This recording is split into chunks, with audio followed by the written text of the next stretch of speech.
I good? Okay. Well, thank you for coming out this evening. We're going to do kind of a survey of the Bible here for passages that are relating to music and singing. Not necessarily worship. We tend to think of worship as music, but the Bible does have references to music in non-worship contexts as well. And this is not an exhaustive list of all the places in the Bible that mention music and singing, but I'm going to go through a couple different aspects of music so we can see how people used it in the Old Testament, how they used it in the New Testament, and that the way we do music today, we're not off the mark, even though our music is different from theirs. I'm pretty sure that everyone in this room knows that they didn't have electric guitars and an electric bass and a keyboard at the tabernacle. So we know we're different, but are we wrong in what we're doing? And by looking at these passages here, we can see that, what we're doing is different, but it's not that we're wrong. You will run into some denominations that will take that stance of what we do music-wise here is wrong, but we're going to show that that's not really a valid argument. So with this, we're going to have nose goes between Jacob and Daryl of Genesis 4:19 through 21.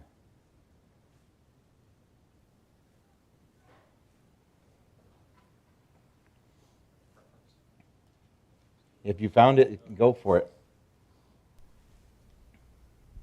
Testing. Okay. Lamech married two women, one named Ada and the other Zillah. Ada gave birth to Jabal. He was the father of those who live in tents and raise livestock. His brother's name was Jubal. He was the father of all who played string instruments and pipes. All right, so that's the first mention of music in the Bible. And it's from a bad family. Okay? So what that shows us is that music is for all people, whether they're good or bad.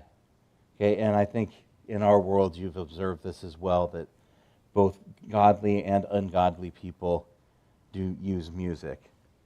Okay? But just interesting that the first mention you read in the Bible is from the descendants of Cain. So now we're going to move on to a more pleasant with the music. Genesis 31, 25 through 28. Jacob had pitched his tents in the hill country of Gilead when Laban overtook him, and Laban and his relative camped there too. Then Laban said to Jacob, "What have you done? You have deceived me. You've carried off my daughters like captives in war. Why did you run off secretly and deceive me? Why didn't you tell me so I would send you away with joy and singing of the music of tambourines and harps?" Okay, so we see that music was being used for saying goodbye, for having merriment. It doesn't have anything to do with worship, but it's not condemned either.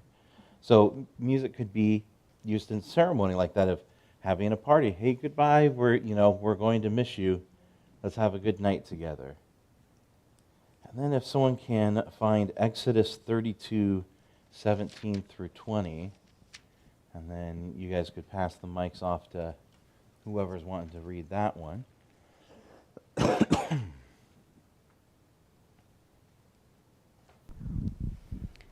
Exodus 32:17 through 20. When Joshua heard the noise of the people as they shouted, he said to Moses, "There is a noise of war in the camp." But he said, "It is not the sound of shouting for victory, or the sound of the cry of defeat, but the sound of singing that I heard." And as soon as he came near the camp and saw the calf and dancing, Moses' anger burned hot, And he threw the tablets out of his hands and broke them at the foot of the mountain. He took the calf that they had made and burned it with fire and ground it to powder and scattered it on the water and made the people of Israel drink it. So here we can see that music can also be used wrongly. So we as humans have a responsibility of how we use music. It's not just a free-for-all, but there's good purposes, or you could use it for bad. And then Isaiah 16:10.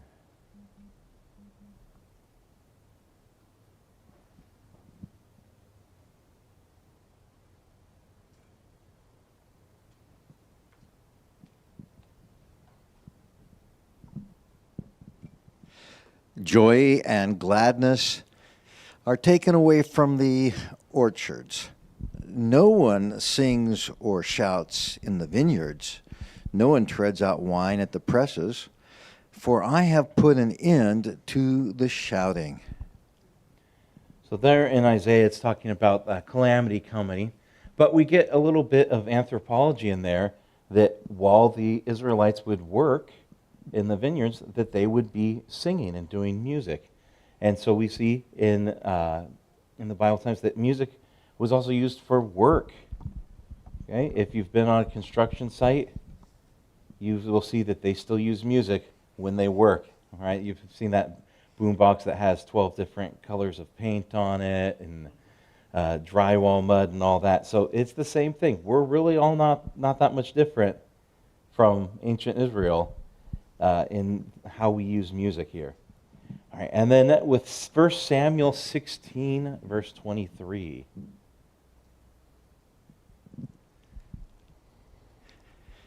Whenever the Spirit from God came on Saul, David would take up his lyre and play. Then relief would come to Saul. He would feel better, and the evil spirit would leave him.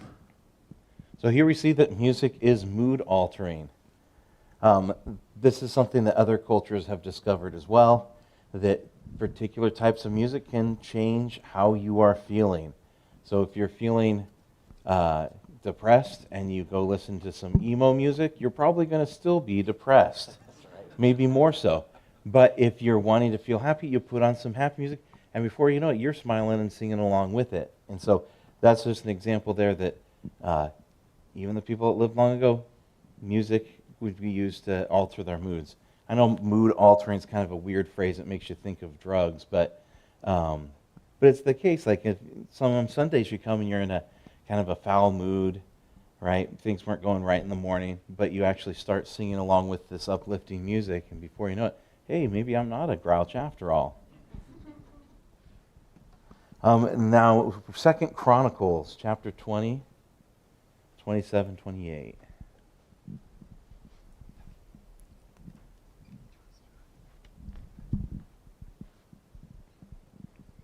Then, led by Jehoshaphat, all the men of Judah and Jerusalem returned joyfully to Jerusalem, for the Lord had given them cause to rejoice over their enemies. They entered Jerusalem and went to the temple of the Lord with harps and lyres and trumpets. And so we see there that music was used for celebrations. And then with Nehemiah, chapter 7, 66 and 67.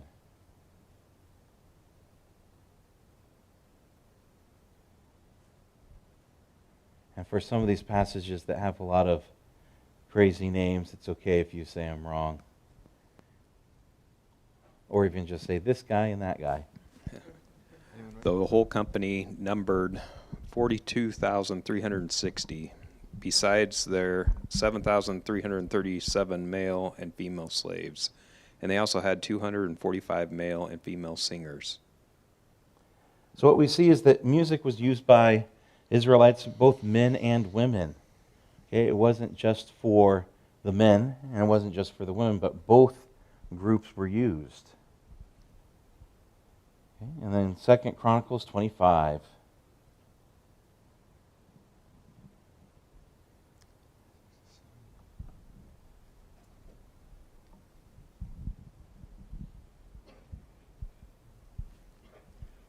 He hired also 100,000 mighty men of valor from Israel for 100 talents of silver.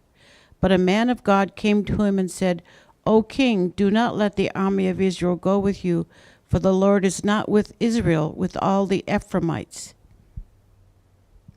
I think maybe Second Chronicles. I'm sorry. Second Chronicles. Mhm. 25. 25, verse 6 and 7. Sorry. That's okay.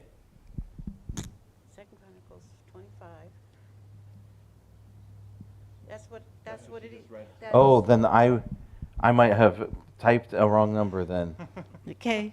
All right. So what that one's supposed to be is talking about how the Levites were commanded to train those singers that would be used in the tabernacle, and that they would have a period of 5 years of training before they would begin.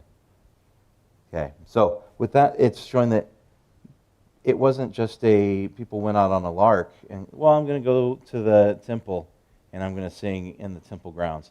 No, it was, you're going to study for 5 years before you go out onto the temple and you're going to be singing these services. So they took it seriously, and they did training and skill to be able to do it. So that was First Chronicles First 6 and 7, Oh, and so I'll I- read it.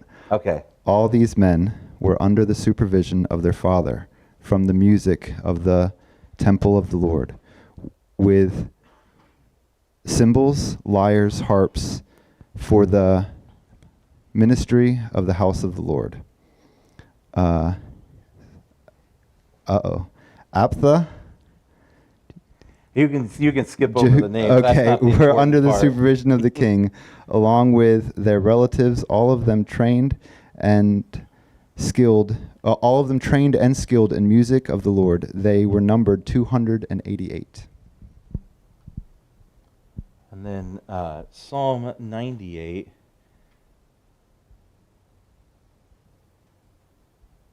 And I might grab Bible here to help you guys out with some of them too.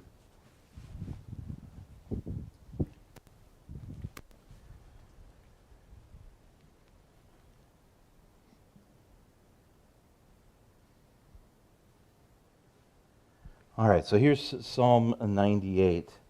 Oh, sing to the Lord a new song, for he has done marvelous things. His right hand and his holy arm have worked for salvation for him. The Lord has made known his salvation. He has revealed his righteousness in the sight of the nations. He has remembered his steadfast love and faithfulness to the house of Israel. All the ends of the earth have seen the salvation of our God. Make a joyful noise to the Lord, all the earth. Break forth into joyous song and sing praise. Sing praises to the Lord with the lyre, and with the lyre and the sound of melody. With trumpets and the sound of the horn, make a joyful noise before the King, the Lord. Let the sea roar and all that fills it, the world and those who dwell in it. Let rivers clap their hands. Let the hills sing for joy together. Before the Lord, for he comes to judge the earth. He will judge the world with righteousness and the peoples with equity. So this song is all about saying that you need to be singing to God, and it's showing that music is part of the worship that that God is expecting and has an example of for us. And it uses the poetic language of if people aren't going to do it, nature itself is going to sing praises. And what makes the Bible interesting is that not only is it telling you about songs, but the Bible is full of songs. The first one that we get is in Exodus. This is 15:1 through 21. And so, depending on your tradition, some people refer to this as the Song of Moses and Miriam, and then other traditions call this the Song of the Sea. Then Moses and the Israelites sang this song to the Lord. I will sing the Lord, for he is highly exalted. Both horse and driver he has hurled into the sea. The Lord is my strength and my defense. He has become my salvation. He is my God, and I will praise him, my Father's God, and I will exalt him. The Lord is a warrior, the Lord is his name. Pharaoh's chariots and his armies he has hurled into the sea.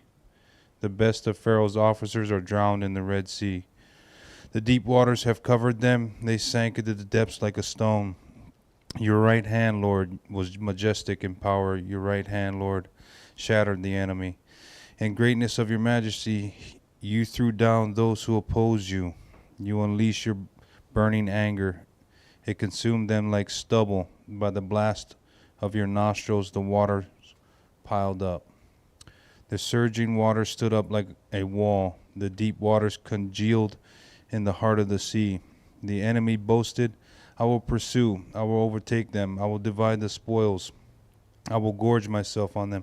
I will draw my sword, and my hand will destroy them. But you blew with your breath, and the sea covered them. They sank like lead in the mighty waters. Who among the gods is like you, Lord? Who is like you, majestic in holiness, awesome in glory, working wonders? You stretch out your right hand, and the earth swallows your enemies. In your unfailing love you will lead the people you have redeemed. In your strength you will guide them to your holy dwelling. The nation will hear and tremble. Anguish will grip the people of Philistia. The chiefs of Edom will be terrified, and the leaders of Moab will be seized with trembling. The people of Canaan will melt away. Terror and dread will fall on them, but by the power of your arm they will be as still as a stone. Until your people pass by, Lord, until the people you bought pass by. You will bring them in and plant them on the mountain of your inheritance, the place, Lord, you made for your dwelling, the sanctuary, Lord, your hands established. The Lord reigns forever and ever. When Pharaoh's horses, chariots, and horsemen went into the sea, the Lord brought the waters of the sea back over them. But the Israelites walked through the sea on dry ground. Then Miriam, the prophet, Aaron's sister, took a timbrel in her hand, and all the women followed her with timbrels and dancing. Miriam sang to them, Sing to the Lord, for he is highly exalted. Both horse and driver he has hurled into the sea. Right.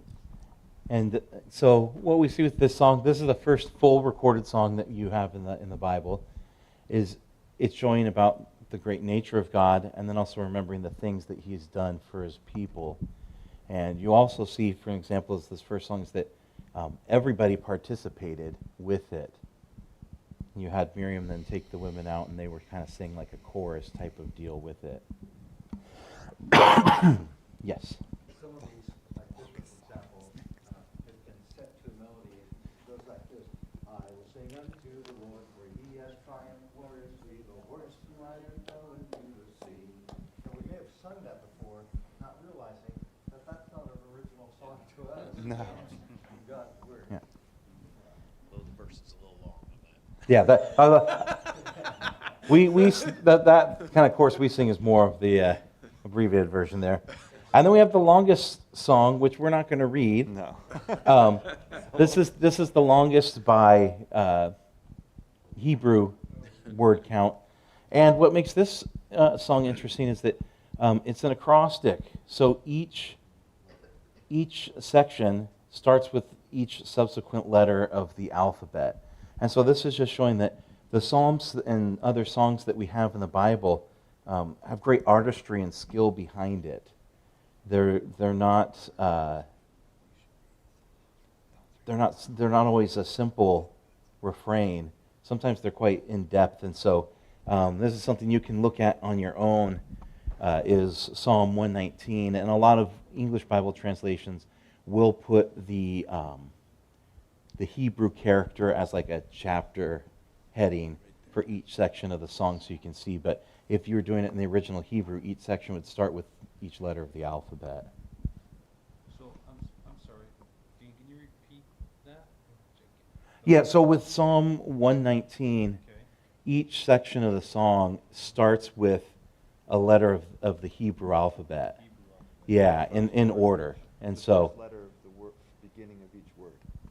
so you've got Alf and Bet that it follows through. And so that just shows the artistry that they were doing, that they could keep that cohesive thought going, and with the restraint of needing each section to start with a particular letter. What we will look at, though, is our shortest songs that are found in the Bible.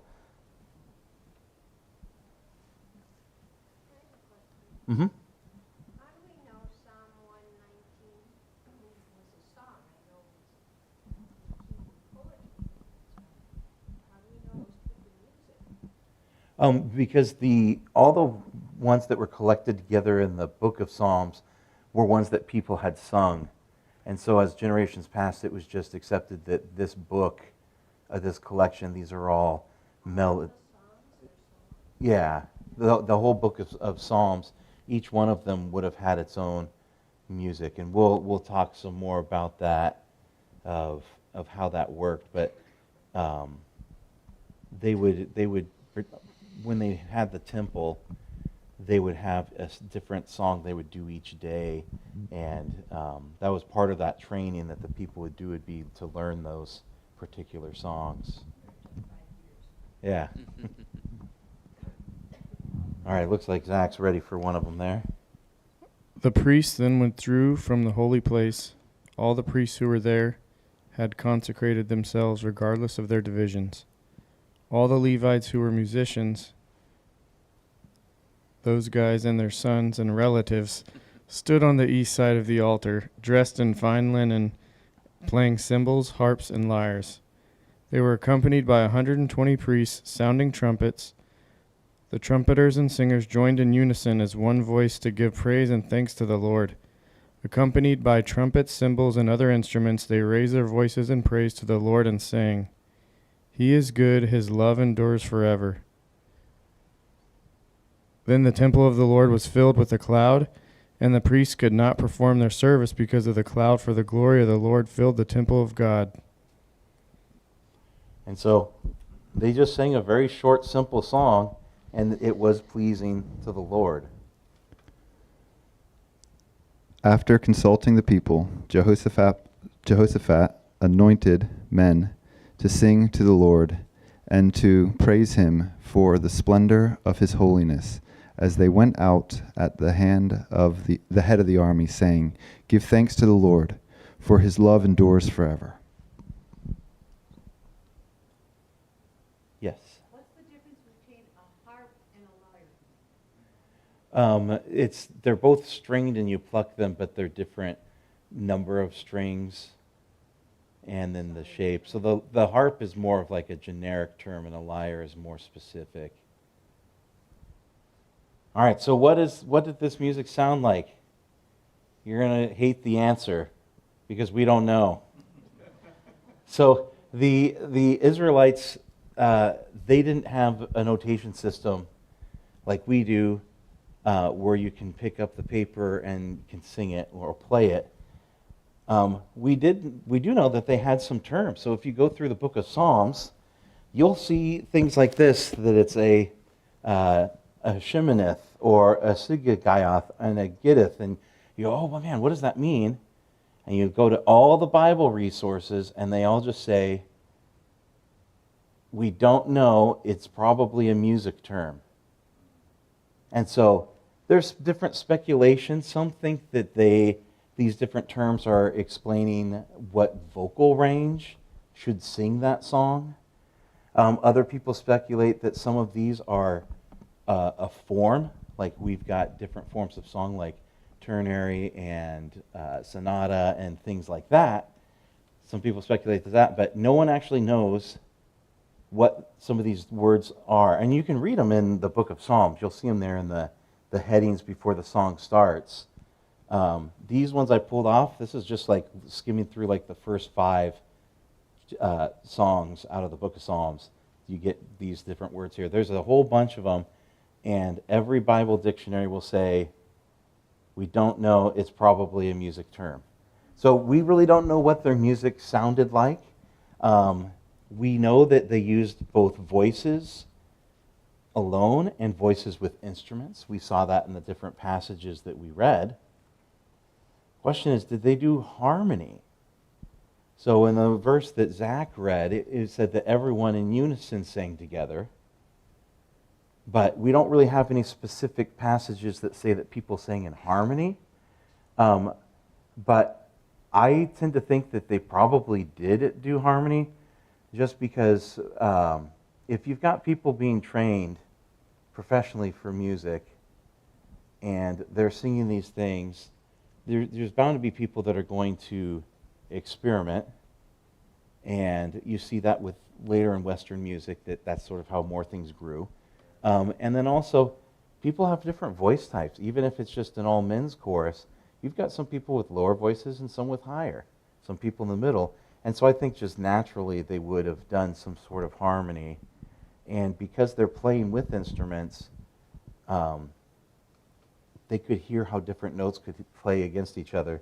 So I strongly feel that they probably did do some songs in harmony, but there's no concrete proof of that. So what we do have, though, is people doing a reconstruction of what they think it could have been like. And the way that they come up with that is through archaeological digs. They have found instruments, and so people have then copied those. Now, the thing, though, is we don't know how tight they would have put the strings on there. We just know the shape of the wood, how many strings would go on there. So they might have had a higher tuning or a lower tuning. So what we hear, this is just people's speculation. It's not exact. And then as for what to sing, people have just based it on people in surrounding areas, what their folk tradition of types of melodies and things would be. So this is just more of like an archaeological reconstruction. But this is not what King David actually sang, but it gives you an idea of kind of what it would be like.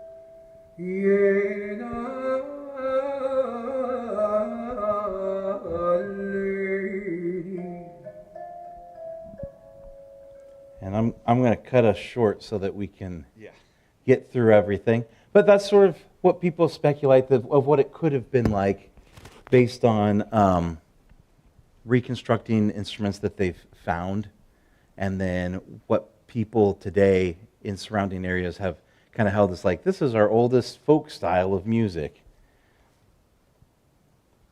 So music in the Second Temple period.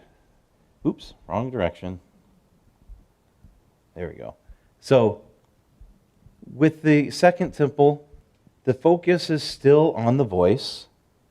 So even though there's instruments, the focus is on the voice. And the reason for that is if you're using it as worship, well, you need words. So that's why you've got the voice as the primary focus. Second Temple period would be after they came back from the exile and rebuilt the temple. And so Jesus lived during the tail end of that period. And what's their music like? Well, people just assume that it's probably similar to the first. The New Testament doesn't go in depth the way the Old Testament does of exactly what the priests do. There are some Jewish writings describing how Second Temple worship went, but that was written down in like the late 200s, 300s. So take it for what it's worth, but it's probably safe to assume that it wasn't so dissimilar to the first temple, the way that they would use the music. And so we see that in 1 Chronicles 25, they would divide up into 24 groups of 12 singers. And then they would take melodies that set melodies to certain words. So this is getting to your question earlier of how do we know it's sung? Some of the psalms will actually, you can read it in the Bible and it will tell you what melody you're supposed to use for it. So it will say things like, according to the lilies. Well, what it's meaning there is not like the flower, it's meaning the tune is called the lilies. And if you skim and read through Psalms, you'll see that in a number of them where it will say, according to, and then have like a phrase. And that's the name of the tune. And they didn't write the tunes down, though, so we don't know what those were. But to the people who did that training and it was being passed on, Father to the Son, like we read in Chronicles, that you would just keep that transmission chain going. And so if you told someone who had been studying it, hey, these words are to this tune, they would know the tune. We do the same thing today. Most hymn books will have the tune name at the bottom. There's some that don't put the tune name, and that's super annoying that they do that. But most hymn books will have the tune name on the bottom. And so, like I said, we're not that different from how people did it before. We're still doing the same thing of this tune name. Oh, you can put all sorts of different words to this tune. Jacob, it looked like you had a question. All I was going to say is that there wasn't many generations between the first and second temple periods, so there wouldn't have been a whole lot lost, you'd assume, with just passing it down from one generation to the next. Yeah, that's a very, very good point. But I was just wanting to point out that this information we're getting saying that, like, hey, they ran it like the first, is not explicitly written in the New Testament. And then music in the synagogue. So the synagogue was not around in the first temple. This is something that came about after they came back from captivity and after the Greeks came, right? Because synagogue is not a Jewish word. It's a Greek word. Okay, they got the idea from the Greeks. And so music in the synagogue is different because you don't have Levites in the synagogue. The synagogue is just regular people. And so you can't have these special songs and things done that were only done by those trained Levites, because there were no Levites in the synagogue. But instead of having a choir, they would have a cantor. So a cantor is someone who would recite the songs or the chants and things like that. And so what the cantor would do, they would chant scripture. They would do the psalms. Now, I don't know if they knew those tunes or if they just made up their own tunes to go with it. And they would also sing other spiritual songs. But it wasn't so much of everyone together is singing it, but it was more of the person up front would be reciting it as a song. All right, and then for the stuff that we can find written in the Bible there, we've got here, and we're going to skip reading these because we don't have the full time, but this is the Magnificat that Mary sings after she's visited by the angel. And then the other one is the song that Simeon sings after he sees Jesus. And so what we're seeing here is that songs are being sung in response to God and the things that he's done.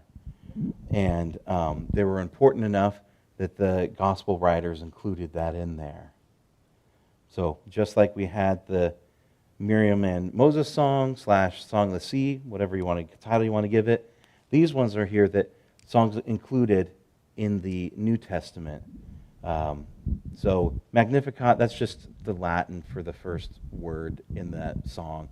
And Simeon says Nunc Dimittis, and we just call them that because that's what the early church called it. And then I'll have someone look up here Matthew 9:23 through 26.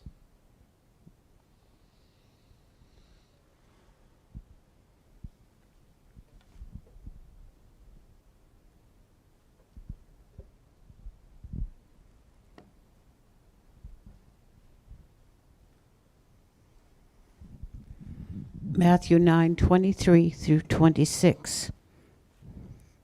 And when Jesus came to the ruler's house and saw the flute players and the crowd making a commotion, he said, "Go away, for the girl is not dead, but sleeping." And they laughed at him. But when the crowd had been put us outside, he went and took the girl by her hand, and the girl arose. And the report of this went throughout all that district. So we see that music is still being used for non-worship purposes. Here there was part of a funeral rite. And so Jesus, when he sees the people playing flutes, he knows exactly what they're doing. They're starting to hold a funeral. And he's saying, get out of here. There's not a funeral needed today. Okay? And so, just like us, we do music at our funerals. And then Luke 15:22-25.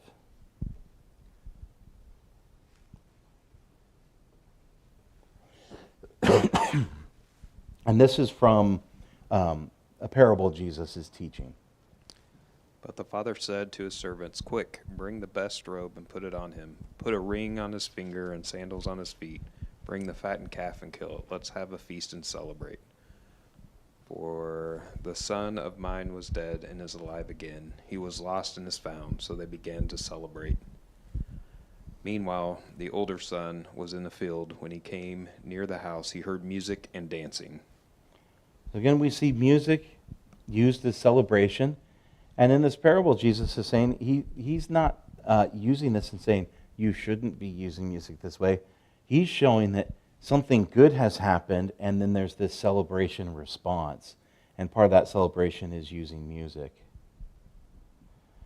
All right, and then here's a couple short ones if you've been dying to read, but not a huge passage.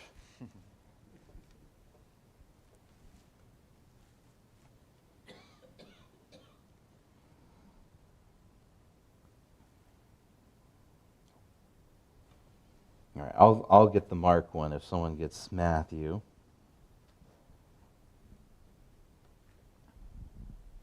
When they had sung a hymn, they went out to the Mount of Olives. All right, and then I'm going to read almost the identical thing that happens in Mark. And when they had sung a hymn, they went out to the Mount of Olives.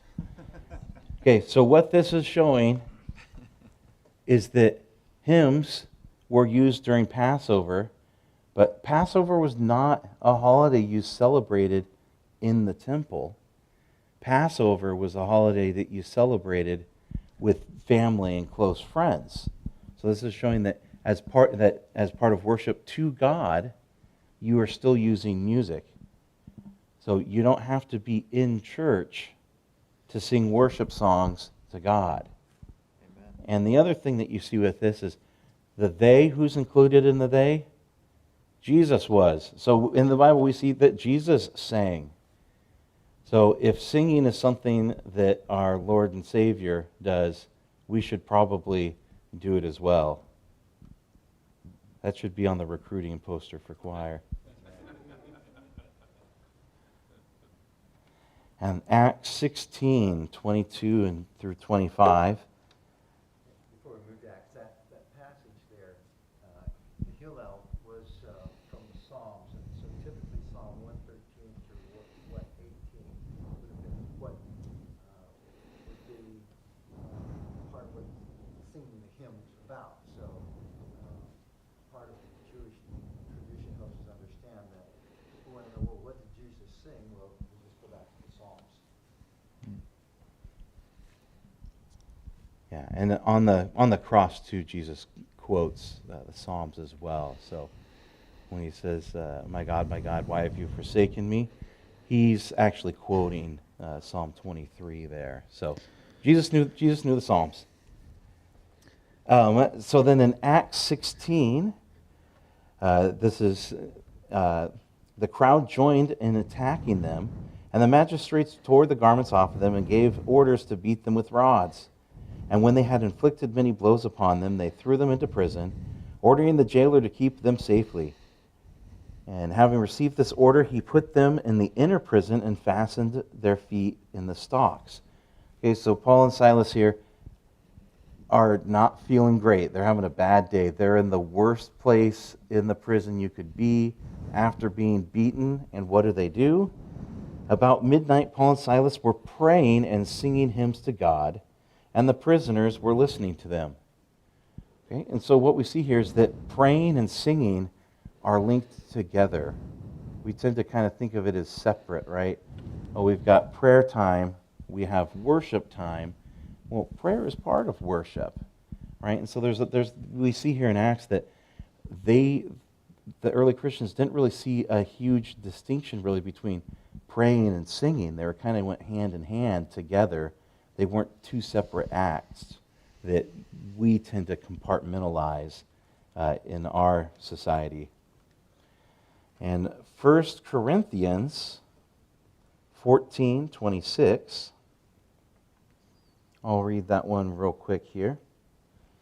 What then, brothers, when you come together, one has a hymn, a lesson, a revelation, a tongue, or an interpretation. Let all things be done for building up. So they're saying that in church, there's a variety of different things you can be doing to edify, and music is one of those. So us having music in our church service, we're doing what the early church did. Colossians 3:15 and 17.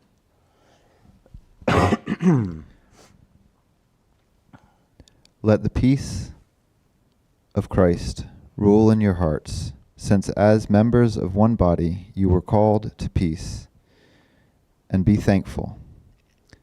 Let the message of Christ dwell among you richly, as you teach and admonish one another with the wisdom through psalms, hymns, and songs from the Spirit, singing to God with gratitude in your hearts.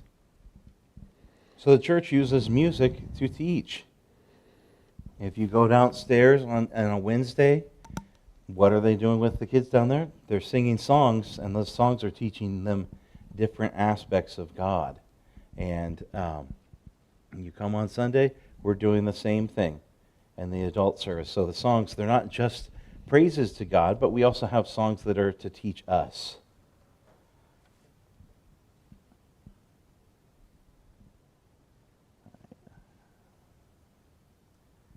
So here's Ephesians 5:15. Look carefully then how you walk, not as unwise, but as wise, making the best use of the time, because the days are evil. Therefore, do not be foolish, but understand what the will of the Lord is. And do not get drunk with wine, for that is debauchery, but be filled with the Spirit, addressing one another in psalms and hymns and spiritual songs, singing and making melody to the Lord with your heart, giving thanks always and for everything to God the Father in the name of our Lord Jesus Christ. So we use music, we see in the Old New Testament here, to give thanks, and it's an outpouring of your spirit. Okay, if you're so excited in the Lord, you've got to share it. How's it going to come out? You can share it as song. And then Revelation 5:8-10. And when they had taken the scroll, the 4 living creatures and the 24 elders fell down before the Lamb, each holding a harp and a golden bowl full of incense, which are the prayers of the saints. And they sang a new song, saying, Worthy are you to take the scroll and to open its seals. For when you were slain, by your blood you ransomed people for God, from every tribe and language and people and nation, and you have made them a kingdom and priests to our God, and they shall reign on the earth. And so in John's vision of heaven, there was people using music to glorify God. I'm going to try and go real quickly here because we're almost out of time to try and bridge the gap between the Bible and where we are now. So music in the early church, so we're talking about, immediately after Christ, the first 100 years, first 200 years, there's no instruments. Okay? So that's what kind of makes it different than the temple period. they had cymbals, they had stringed instruments, they had trumpets. Those were all pretty loud. And then all of a sudden, the early church, they don't use any instruments. Some say, oh, well, they did that because the church a lot of times was persecuted, and so they had to be hidden. And that's not actually their reason for it. The reason was that they were trying to draw a distinction between what was pagan and what was Christian. A lot of, in the Roman time, music was used in a lot of the civic ceremonies. And so people had a lot of association with that and the pagan. And so what the early church was doing was making a break of like, no, we're purposely doing something that's different to show that we're not the same thing. And so I'm just going to read a quote here from John Arthur Smith. He's a scholar from England. He has a whole book, if you're really interested in it, it's of the early Christian music. He writes, the early Christian attitude to musical instruments thus seems to have been that the characteristics of the biblical instruments could have been used allegorically and metaphorically in exegesis and moral instruction for purposes of edification. However, Christians should not play the instruments because in the contemporary world, such instruments were associated with paganism, moral degeneracy, and war. For these reasons, it seems early Christian music was entirely vocal. And so it was just, that was a choice that they had made to make things cut off and different from the pagan world. Okay? So, and we also saw that in contemporary writings from Clement of Alexandria. And then you can also find other texts of people explaining Christians, like non-Christians, saying, what are the Christians like? What do they do? And they have passages that specifically say that they only sang. So that's our historical fact. So we're, in our respect of how we do music, we're not like the early church, but we are in other ways of why we're doing music. We just do it in a different way. So what did they sing? They did scriptures, psalms, paraphrases, and new songs. And you can get that from reading in the different New Testament letters where it talks about that people need to do those things. All right, I'm moving quick because we're at 8 o'clock. Okay, then we got the medieval period. This is where things start changing here. I know 300 is not medieval, but I couldn't fit it on the other slide. So in the 300s AD, the church councils then said, only appointed singers can sing in the church. Well, now we're starting to make a departure from what the church was before, where you read the letters and it's saying that people are bringing songs to church. Those are regular people. Okay? And so now the church is saying, no, only appointed people can sing in the church. And then the music starts to become ritualized. And what I mean by that is that there's a stock liturgy, repertoire, whatever word you'd like to use there, of songs that are used. Whereas in the early church, it was fully accepted that people could make up new songs. Now we're actually in the medieval period. So in the late 500s, we have what's known as plain song, and it's now notated, meaning it's written down, and it's standardized. So what I mean by the standardized is that they're starting to do where each church is using the same songs and doing it the same way. You couldn't do that before, but now that you write it down, you can. See, in the temple, you can do the same songs over and over, and they don't change because it's just being done in one spot from one family. Well, now you've got churches in Africa and churches in Britain. So that's a big distance. How are they going to actually sing the exact same thing on Sunday when it made a couple hops to get over there? So that's what the writing it down, notating it does, is you can learn the music faster, and you can make sure that you're doing the right thing. And then in the 800s to the 1200s, we have what they classify as organum, which is the term they use for the system the singers used to do harmony and polyphony. So harmony is where you've got your melody and then other notes that make it sound fuller, and polyphony is where it's independent lines moving at the same time. So on church on Sunday, what we're doing, we're just doing harmony. We're not doing any polyphony up here. Polyphony would be where it's each person singing. It's an actual separate independent line that the words don't always match up on top of each other. I just thought I might share. Early on, we do have one that's recorded that comes from the Plain Song period. It's called Of the Father's Love Begotten, and it goes like this. Of the Father's love begotten, there is Son to save. And so, because it's the first time it's written down, now, a couple thousand years after, well, it's not quite that much, but 1,500 years later, we can still sing the song that was theirs because it was finally written down. Yeah. So I'm just going to do a brief example. So this was what the Plain Song would sound like. And they don't use the same notation that we do. Right? So it's... I'll stand back here. We've got 4 lines instead of 5. And then the notes are different. We call those noons.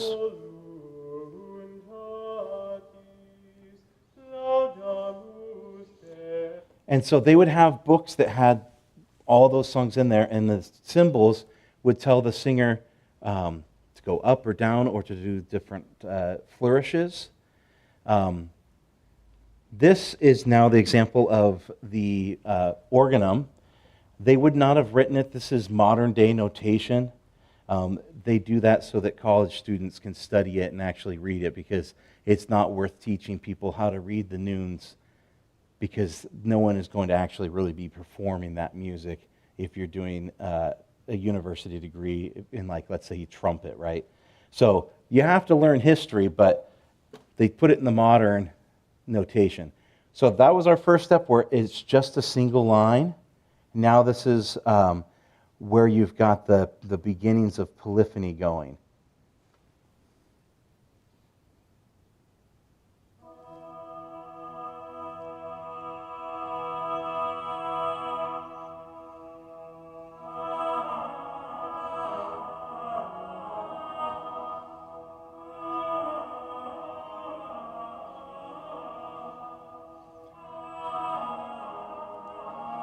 And I'll skip it because unless you've really studied it, it's pretty much all going to sound kind of like that. And so what that was is the long, really held out note was the chant that we saw earlier, but they would drag it out and other people would sing stuff on top. So if you listen to it, you really couldn't know what they were saying, but for them it was like, oh no, we're singing these church songs, and that's kind of how the musicians got away with it. To the clergy is, no, we are singing the stuff out of the book. We've just added stuff on top and slowed down the melody. So here is now a few hundred years ahead of, after what we just listened to. This is the Notre Dame. What we just listened to is Notre Dame. This is now, they called it the Ars Nova, meaning new art. And they were purposely making it different. So this is more complicated. There's more different formulas. But at the bottom, this person did a great job showing where the original chant is in this song.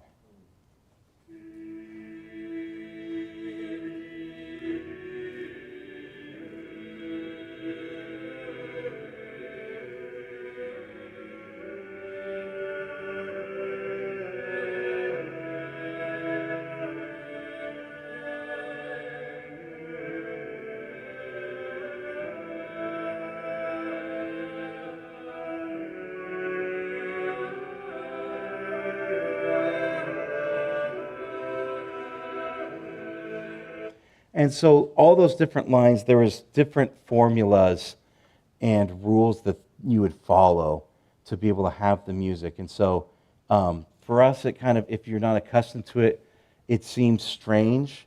But it's one of those things where if you're trained in it, you can listen to some of those and be like, oh, wow, that was pretty creative what that guy came up with. Or like you listen to like, oh, that's real clever of them. Okay, now we're not in medieval period, but I'm going to show you this is the same words of what we just listened to. This is now what was happening during the Reformation. And I want to play just a little bit so you can contrast what the Reformers were doing. So So this is what the Catholic Church was doing during the Reformation.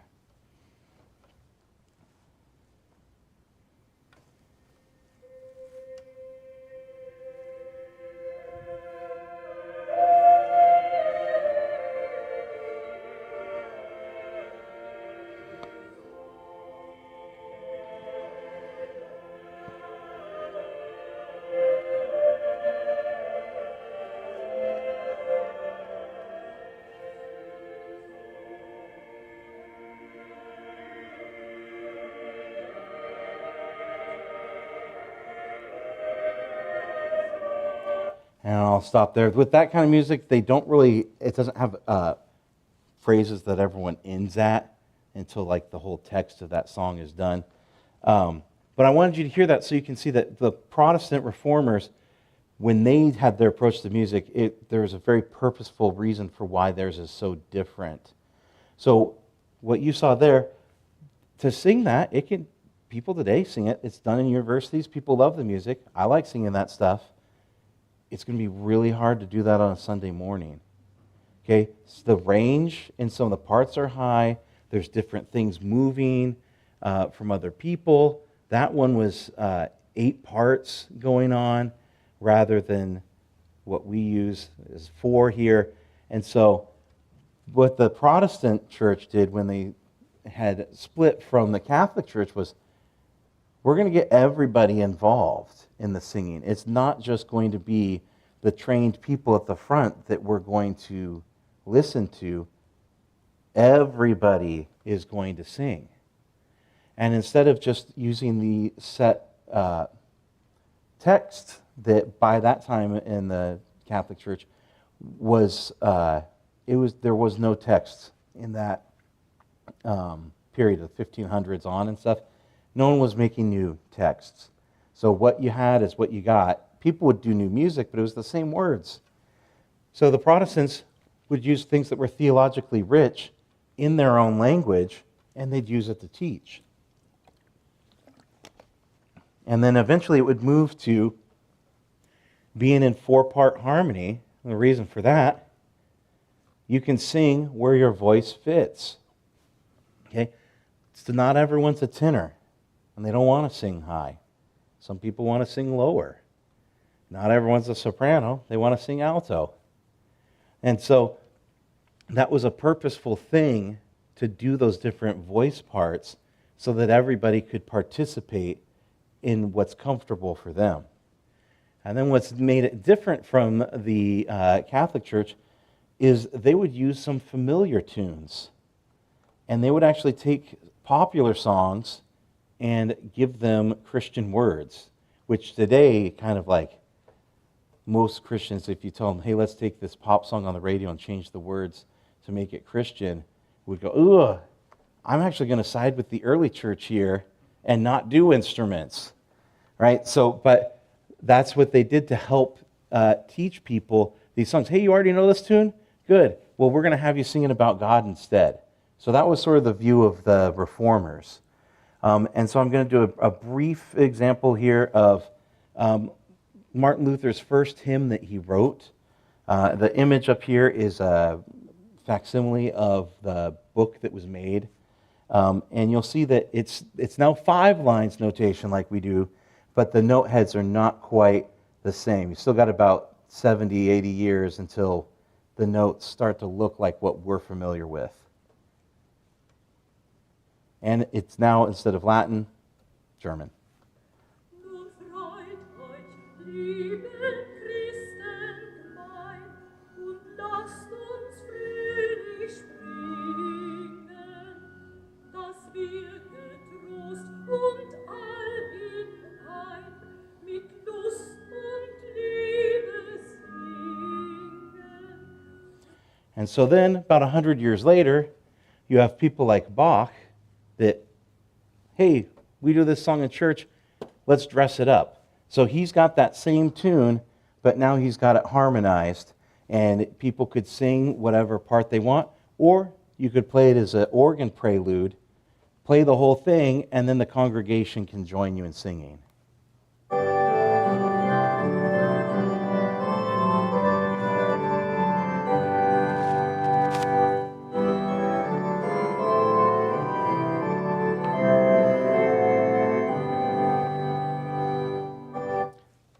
just because we're almost 8:15. But that's kind of a real fast, quick progression of, well, why do we do our music the way we do when the early church didn't even use instruments? And it's because in our society, there's not this thing where people see an instrument and go, that's associated with the imperial cult.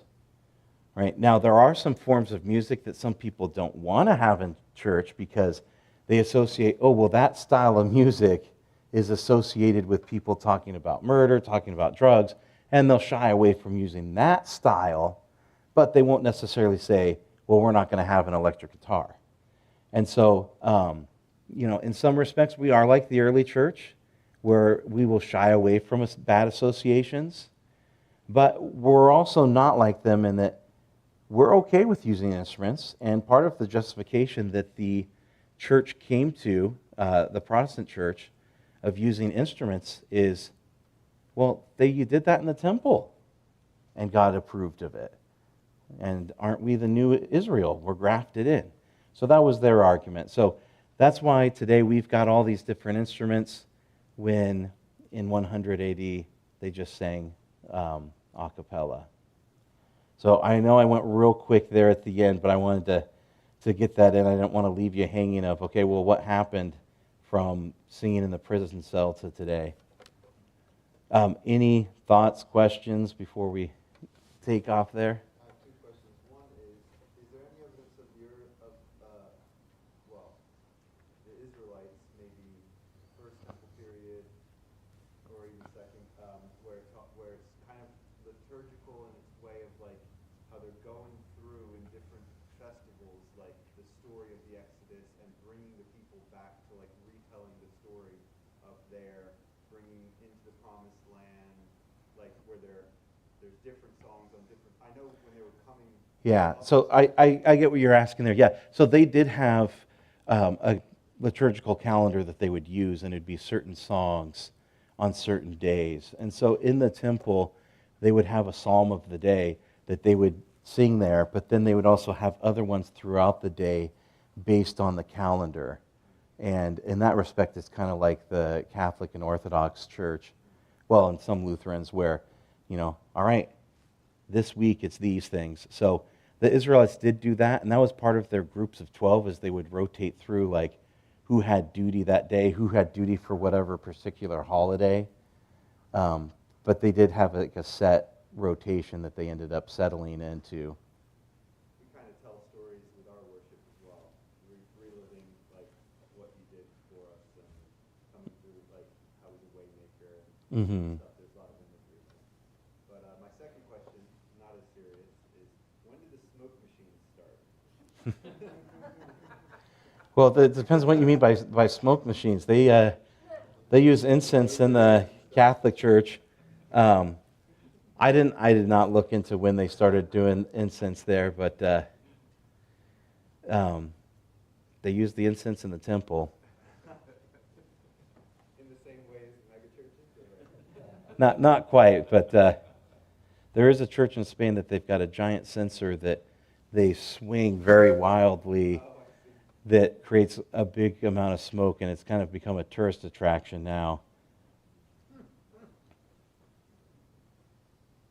I personally like what Paul did in regard to music, in that in the book of Philippians, there's a hymn that's quoted, and I like the idea that when we sing, there's theological significance to what's being said in the song. And so in the book of Philippians, it's really about how those new believers understand who Jesus Christ was and his deity. And so that, for me, that's a real important thing about songs in worship, is that they contain theological meat, and not just fluff that's repeated 100 times. You know what I mean? It is nice for someone who might not know much about the church to come in, and by the time we start preaching, they already have an idea of what we're thinking about our Savior and who he is and why we're here.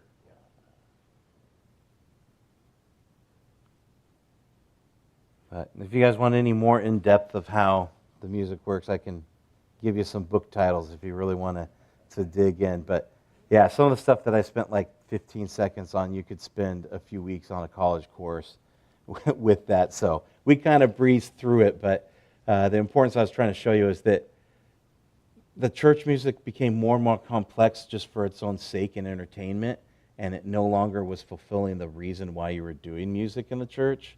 And then with the Protestant Reformation, that was one of their complaints, is that, well, music is supposed to be all these things: teaching, edifying, intelligible. And then, the other stuff was pleasing, but you couldn't understand what they were saying. And so to point out that there's a purpose of why we do it our particular way and why we don't perform things the way Catholic and Orthodox Church does. Yeah. Thanks for coming. Sorry we ran over time. If we were on the old system, we would have only been 5 over time. So. No. No, but I'm sure that my wife downstairs with the kids is ready to send them up. Oh, yeah, I was told to wrap you up. Yeah, we're done with our discussion.